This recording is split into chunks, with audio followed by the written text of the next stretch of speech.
I hope you can tell that I am excited and am passionate about our National Broadband Plan. To date, the FCC has done many things the right way, being focused on transparency, attempting to foster public participation, and involving staff from all parts of the agency.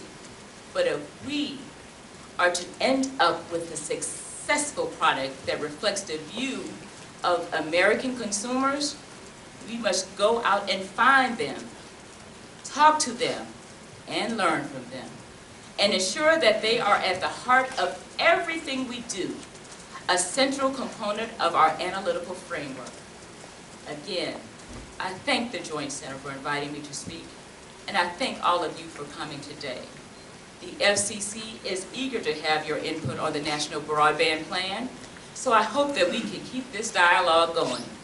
Together, we can work to ensure that the rich promise of our technological future reaches all Americans, from our urban cities to our rural hamlets and tribal lands. I thank you and look forward to working with you.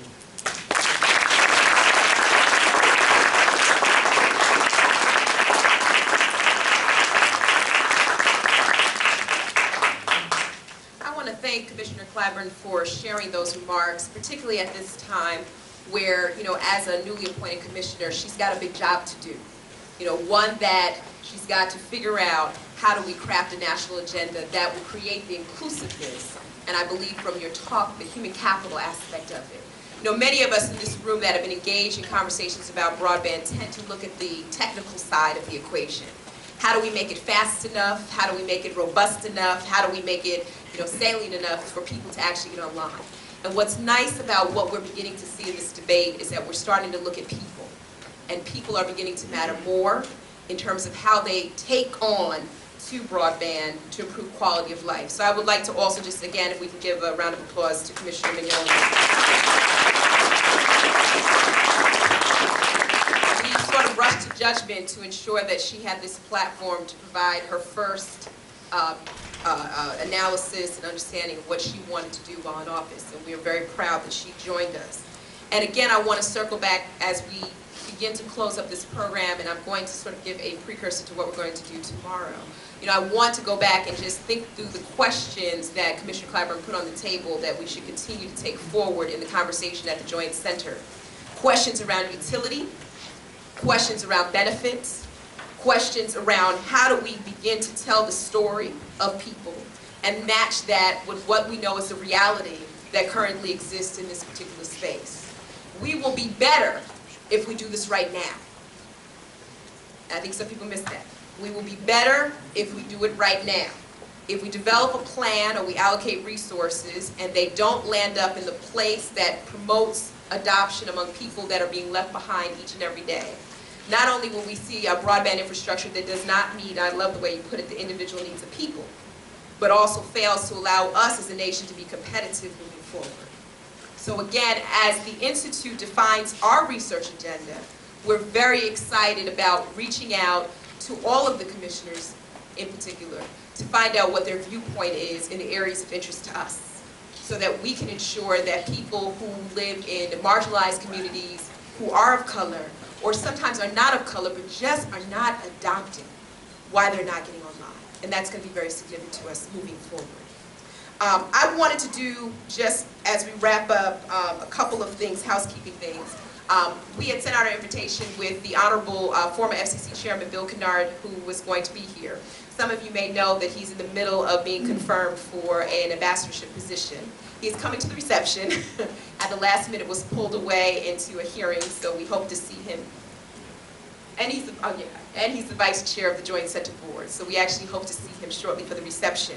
But we have a nice lineup after this event. The Honorable former FCC Chairman Michael Powell will be joining us, and at some point between the food coming out and the beverage, he's going to stop for a moment and share. He is the chair of our National Advisory Committee Board for the Joint Centers Media and Technology Institute. And so he will share what that is going to look like as we bring together a diverse group of individuals committed to this space. I also want to acknowledge the inaugural donors of the Joint Centers Media and Technology Institute, who at this time, as I hear the story, when Mr. Everett came and said, I want to do this, because it's very important to the evolution of the Joint Center, said, hire Nicole first. No. I'm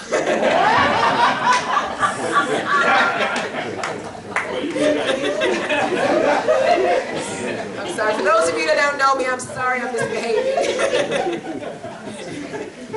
But I want to acknowledge, and many of those funders, I say that in jest as I look around this room and see many people that I have dealt with over the long history of my 8-year career with One Economy.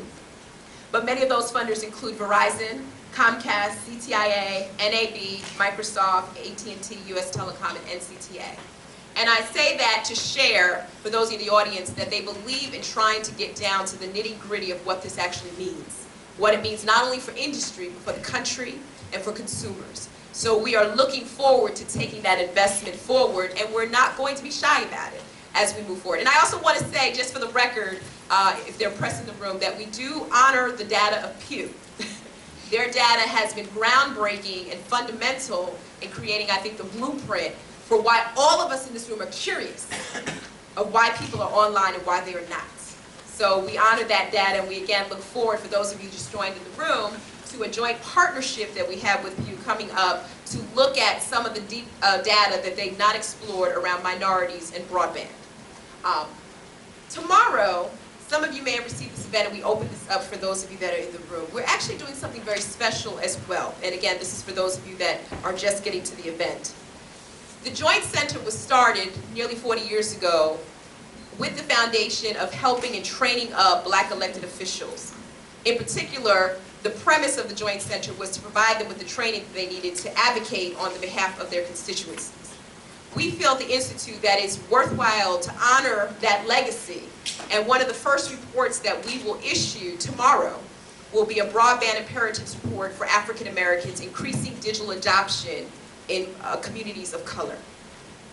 That was really significant to us at the Joint Center, to be in partnership with organizations that represented state legislators, county officials, mayors, and assorted legislators across the country who represent millions of constituencies.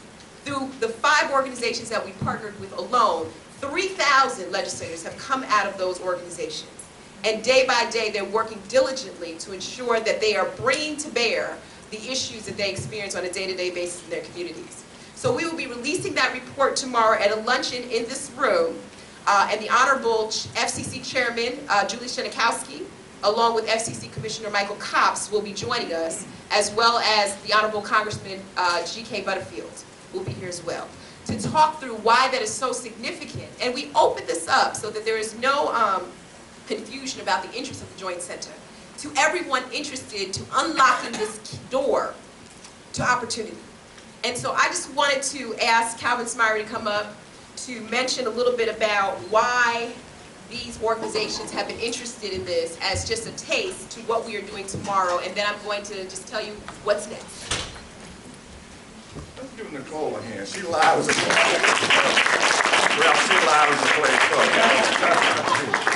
But we're delighted to be here as elected officials, and on behalf of those elected officials that are here and the National Conference, I represent the National Black Caucus of State Legislators, and the National Organization of Black Elected Legislative Women is represented by Senator Joyner, and the National Conference of Black Mayors is represented by Mayor Hudson, and then we have the National Black Caucus of Local Elected Officials, and the National Association of Black County Officials, and